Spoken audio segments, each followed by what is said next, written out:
Chapter number 11 constructions, exercise number 11.1। देखो जो 11.1 exercise है उसका सबसे पहला क्वेश्चन ही सिर्फ आपके सिलेबस में है, बाकी सब डिलीटेड पोर्शन में है, जैसा कि पता ही है आप लोगों को डिलीटेड पोर्शन के थ्रू।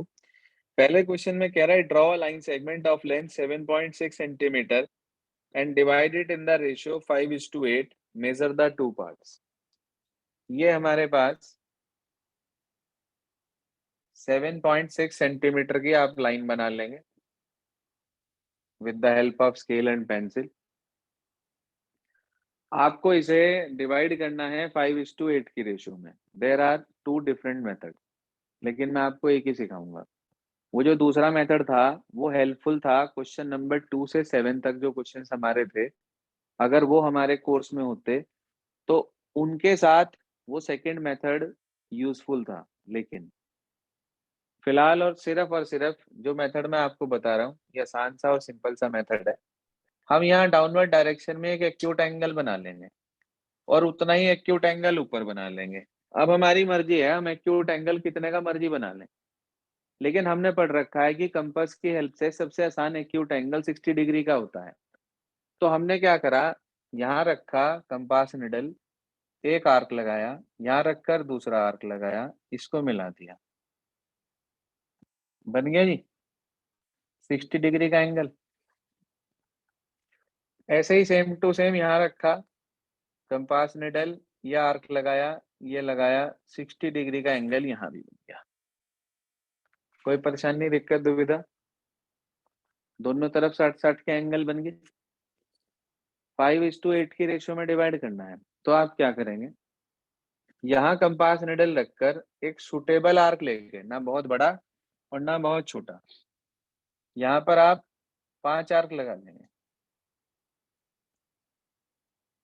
लगा लीजिए 5 आर्क, क्योंकि 5 पार्ट में पहले डिवाइड करना है तो 5 यहाँ पे हमने आर्क लगा लिए। ओके, अब सेम टू सेम डिस्टेंस रखते हुए यहाँ पर आपने 8 आर्क लगाने हैं।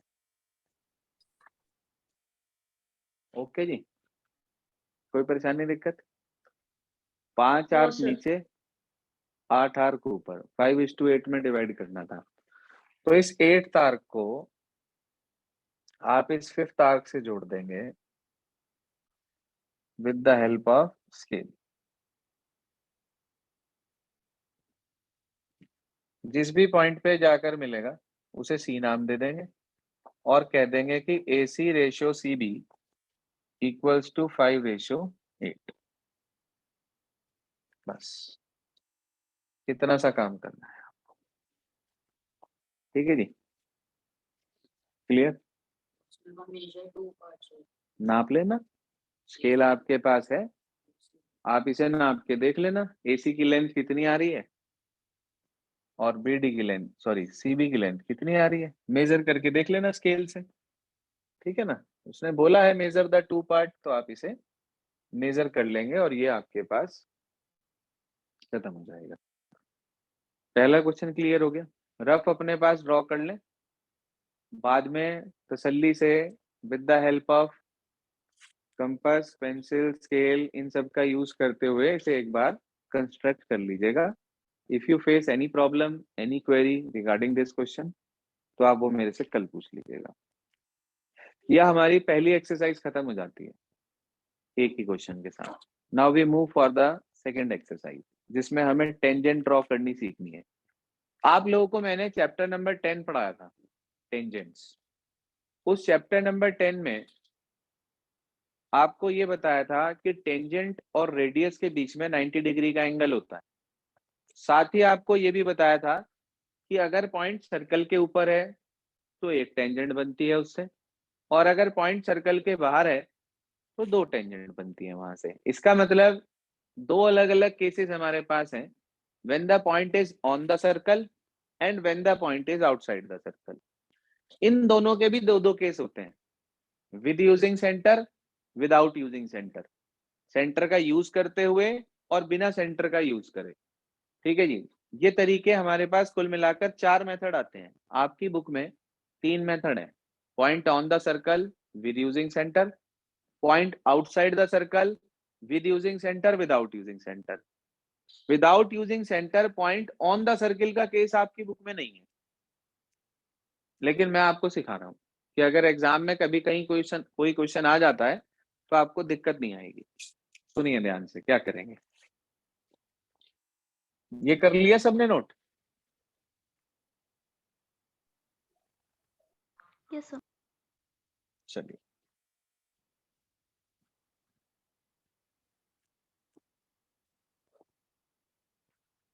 अब हमने ड्रॉ करना है टेंजेंट। पहले हम बेसिक सीखेंगे। Tangent case first, when point is on the circle, when point is on the circle, उसका भी first part, with using center, centre का इस्तेमाल करते हुए। आप कंपास की हेल्प से एक सर्किल ड्रॉ कर लेंगे। ये उसका सेंटर है O, जहां से आपने सर्किल ड्रॉ किया। सर्किल के ऊपर कहीं कोई पॉइंट है P, मुझे P पॉइंट पे टेंजेंट बनानी है।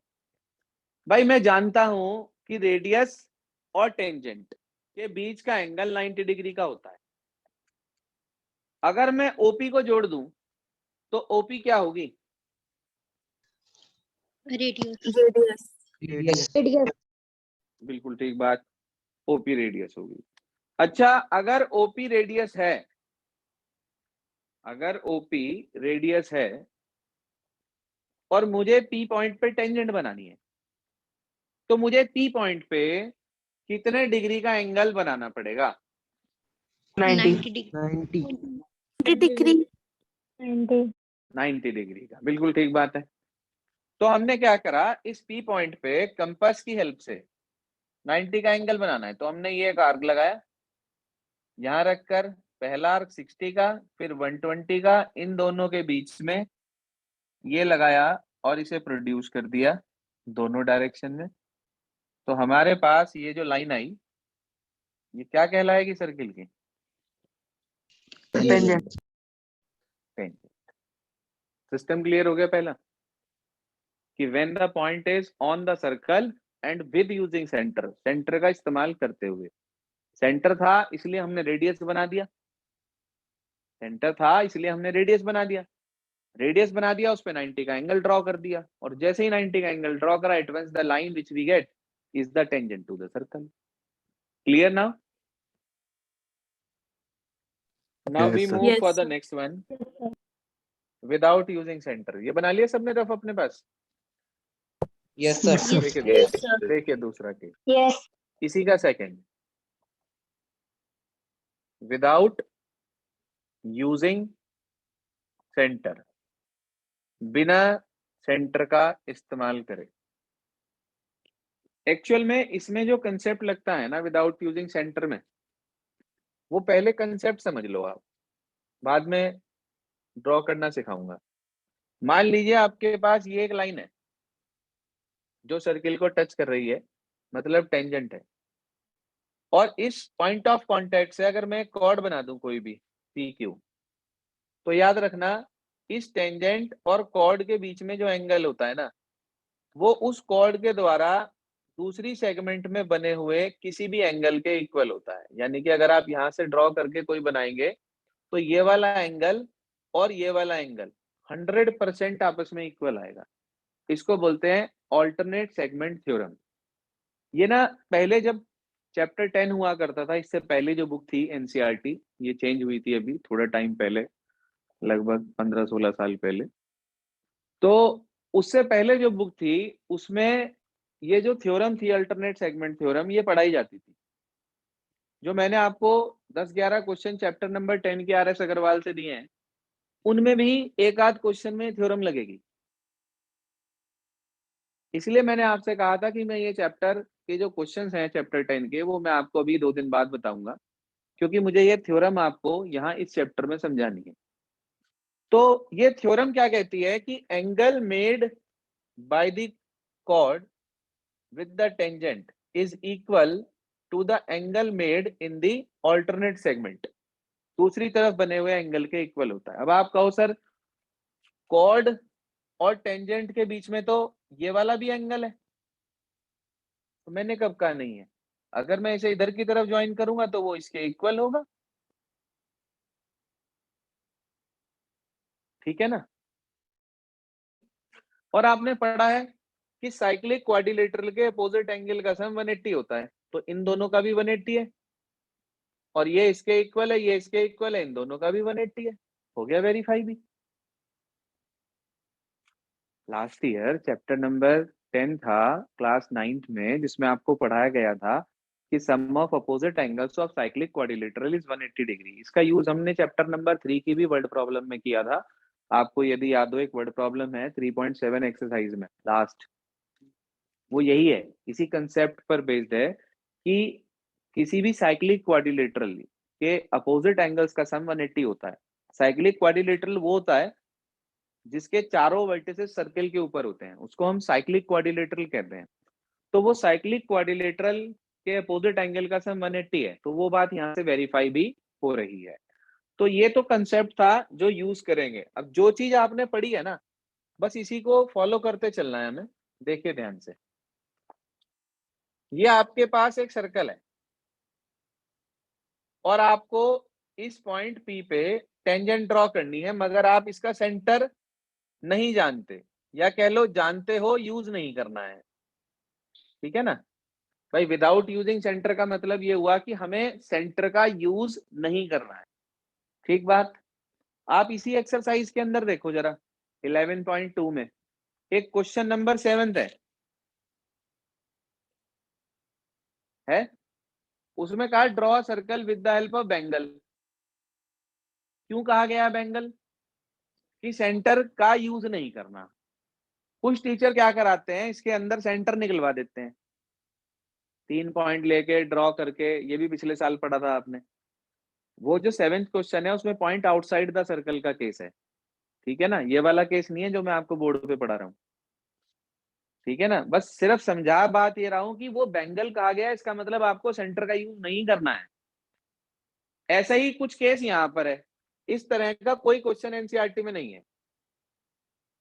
There is a circle and a point on the circle, we have to draw a tangent at this point. So what we do, first of all, पहला step, we draw a chord PQ। अपने पास step लिखते रहा करो, draw a chord PQ। ऐसा इसलिए बोल रहा हूं कि आपको ना पता होगा कि आपने पहले क्या किया था, फिर क्या किया था। जब आप कंस्ट्रक्शन करेंगे तो आपको मालूम होना चाहिए कि आप किन स्टेप्स को फॉलो करने के बाद आपको ये फिगर मिलेगी पूरी। तो आपने सबसे पहले कॉर्ड ड्रॉ कर दी PQ। दूसरा step, take any point R on the major arc. Take any point R on the major arc. Major arc पे कहीं कोई पॉइंट आपने ले लिया R। फिर आपने क्या करना है, अगला step, join R to P, R to Q, ठीक है जी। ज्वाइन PR एंड PQ, दोनों को, sorry PR and QR, PR और QR को ज्वाइन करना है। यहां तक ओके? Any query? चलिए, अब हमें क्या करना है, अब हमें ये वाला एंगल ना यहाँ पे ड्रॉ करना है, ये वाला एंगल इधर की साइड ड्रॉ करना है। तो हम कैसे ड्रॉ करेंगे, छोटी क्लास में सिखाया जाता है। जब कभी ज्योमेट्री पढ़ानी शुरू करी जाती है ना, तब कंपास की हेल्प से दिए हुए एंगल के इक्वल एंगल बनाना सिखाया जाता है। भूल जाते हैं लेकिन बच्चे, पुराना कंसेप्ट है। जिस एंगल के इक्वल एंगल यहां बनाना है, पहले आपको वहां पे आर्क लगाना होता है। ये लगा दिया आर्क, बिना रेडियस चेंज करे जिस पॉइंट पे यहां ड्रॉ करना है उधर की तरफ आर्क लगा दिया जाता है। यहां से यहां तक जितना डिस्टेंस है वो कंपास में लेकर यहाँ पे रखकर इस पॉइंट पर आर्क कट कर दिया जाता है। भाई जितना ये था उतना ये हो गया, तो एंगल सेम हो गया ना। ये दोनों डायरेक्शन में प्रोड्यूस कर देंगे, आपको टेंजेंट मिल जाएगी। ये भी नहीं समझ में आया कुछ भी? बोलिए सर, क्लियर नहीं हुआ क्या? सो हो गया। के बाद दोबारा से सर जो आपने पॉइंट बताया है इसको लिखेंगे कैसे नोट में? नोट में ऐसे लिखेंगे, draw at P, draw an angle Q P B equals to angle Q R P, बस इतना ही लिखेंगे। कंसेप्ट कैसे ड्रॉ करेंगे वो आपको पता होना चाहिए। दोबारा सीख लो एक बार। क्या करा हमने, हमारे पास सर्किल था, पी पॉइंट था। पहला स्टेप हमने एक कॉर्ड ड्रॉ कर दी। दूसरा स्टेप हमने इसके मेजर आर्क पे कहीं कोई पॉइंट आर लेके आर को पी से भी जोड़ दिया, आर को क्यू से भी जोड़ दिया। ठीक, अब इतना एंगल यहां बनाना है, तो हमने आर पे कंपास निडल रखकर एक आर्क लगाया, पी पे कंपास निडल रखकर सेम आर्क लगाया। इतना डिस्टेंस लेकर यहां रखकर इस पॉइंट पे और आर्क कट कर दिया, प्रोड्यूस किया, और हमारे पास टेंजेंट रेडी। बोलिए, वेदर इट इज क्लियर और not? So clear. Sir clear है। चलिए, now we proceed further. When the point is outside the circle, हाँ जी, when the point is outside the circle, और उसका भी पहला case with using centre, centre का इस्तेमाल करते हुए। देखिए ध्यान से, प्रोसीजर सीख लीजिए, बड़ा आसान सा प्रोसीजर है इसका। सबसे पॉपुलर क्वेश्चन यही है, क्योंकि ज्यादातर क्वेश्चन इसी कंसेप्ट पर बेस्ड हैं जो अब आपको पढ़ाने जा रहा हूं। इंपॉर्टेंट डाल लीजिए इस पर, ज्यादातर क्वेश्चन इसी कंसेप्ट पर हैं जो अब आप पढ़ने जा रहे हैं। आपके पास एक सर्कल है, आपके पास उसका सेंटर है, आपके पास एक पॉइंट है P which lies outside the circle. How many tangents you can draw from this point? Two. Sir two. बिल्कुल ठीक बात। अब वो 2 टेंजेंट्स ड्रॉ कैसे होंगे? ऐसे थोड़ी ना कि यहां से यहां तक मिला के स्केल और जोड़ दो कहीं भी, ऐसे नहीं। प्रोसीजर है, पहला स्टेप ज्वाइन ओपी। पहला स्टेप क्या है? Join O P. दूसरा step draw perpendicular bisector of O P. O P का परपेंडिकुलर बाइसेक्टर ड्रॉ करना है। मींस आप ओ पे रखेंगे compass needle, more than half लेंगे, एक आर्क ऊपर एक आर्क नीचे, पी पे रखेंगे, सेम रेडियस से इसे और इसे कट करेंगे। छोटी क्लास से पढ़ते आ रहे हो आप परपेंडिकुलर बाइसेक्टर, मेरे ख्याल से मुझे बताने की भी जरूरत नहीं है।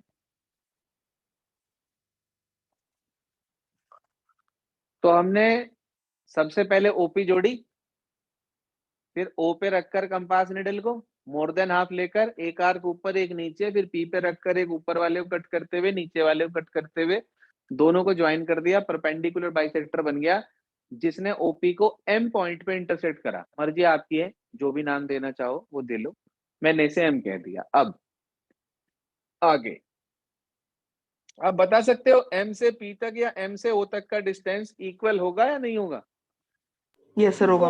इक्वल होगा।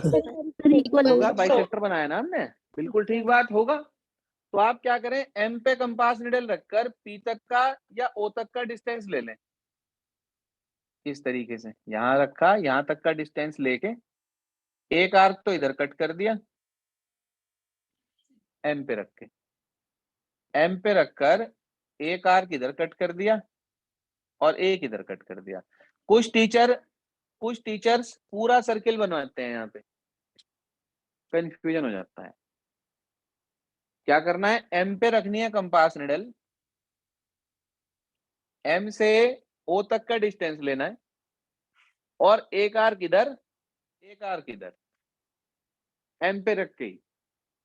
समझ आ गई बात? Yes sir. ये पॉइंट क्यू, ये पॉइंट आर, पी को क्यू से जोड़ देंगे और प्रोड्यूस कर देंगे, पी को आर से भी जोड़ देंगे और प्रोड्यूस कर देंगे। टेंजेंट की लेंथ मगर सिर्फ यहीं तक काउंट होगी, क्यू तक और आर तक। आप नाप के देख लेना, 100% आपको पी क्यू और पी आर इक्वल मिलेंगी। आप इनकी लेंथ नाप के देखना स्केल की हेल्प से, तो आपको समझ में आ जाएगा कि वो जो हमारी थ्योरम है ना कि length of the tangent drawn from an external point to a circle are equal, वो यहाँ पर आपको वेरीफाई होती हुई दिखाई देगी। ठीक है, मैं आपको एक्सरसाइज 11.2 के सिर्फ 3 क्वेश्चन दे रहा हूं करने के लिए, only 3, first second and third, क्योंकि और फिफ्थ भी कर सकते हो आप, फोर्थ मैं ही कराऊंगा।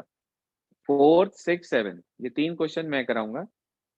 You have to try only question number first, second, third and fifth. हो जाए बेटर, नहीं हो कोई बात नहीं, कोशिश मगर जरूर करके देखें। मैं आपको एक बार सारे समझाऊंगा 1 से 7 तक। अभी हमारा एक केस पेंडिंग है, when the point lies outside the circle without using centre. इसके लिए आप जगह छोड़ दीजिएगा 1 पेज, और उसके बाद फिर हम इसे करने के बाद आगे करेंगे। बस जी, आज के लिए यहीं तक ही।